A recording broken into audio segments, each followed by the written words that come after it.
ZDTech. 3 minutes pour tout comprendre.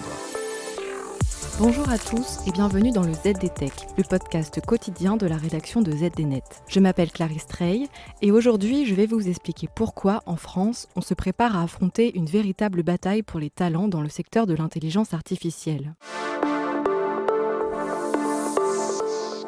L'intelligence artificielle s'invite aujourd'hui dans de nombreux secteurs d'activité, des services financiers aux soins de santé, en passant par les transports. Les entreprises sont d'ailleurs très friandes des cas d'usage autour de l'IA, certains par exemple au bénéfice de la relation client, comme la banque Société Générale notamment, qui déploie depuis 3 ans des chatbots. Mais derrière chacune de ces innovations, des experts en IA sont à la manœuvre. Si leur popularité ne tarit pas, leur nombre devrait augmenter encore ces prochaines années.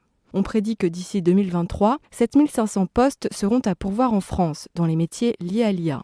Une aubaine pour ceux qui possèdent un diplôme d'ingénieur en robotique, de data analyst ou encore de data scientist. En revanche, les recruteurs ont plus de soucis à se faire, car on voit d'ores et déjà que la demande excède l'offre. Et cela ne va pas en s'améliorant. Dans son plan stratégique sur l'intelligence artificielle, le gouvernement français a bien identifié ce problème. Pour l'État, le coupable idéal, c'est bien le manque de formation. Alors que faut-il faire ? Dans cette bataille pour les talents, le gouvernement veut d'abord se concentrer sur les professions qui manquent le plus de main-d'œuvre en France, comme les data engineers par exemple. Le gouvernement veut aussi développer les enseignements pluridisciplinaires à tous les niveaux. Le plan cible notamment au moins 2000 étudiants en premier cycle, c'est-à-dire BTS, DUT et licence, 1500 étudiants au niveau master et 200 thèses supplémentaires par an.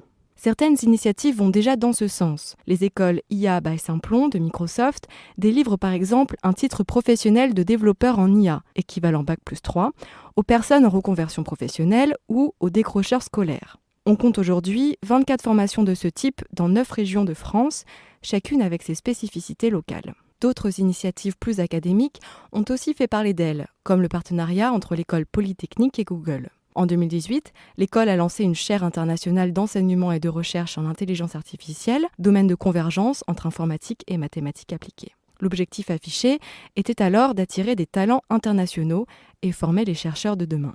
Un défi bien ambitieux quand on sait que les conséquences du déficit de formation sont exacerbées par la fuite de cerveaux à l'étranger. Tant que les bons éléments partiront à l'étranger en quête de meilleures opportunités de carrière, c'est tout l'écosystème qui en pâtira. Le ministre Cédric O a résumé la bataille pour l'IA comme, ni plus ni moins, je cite, une bataille pour les talents.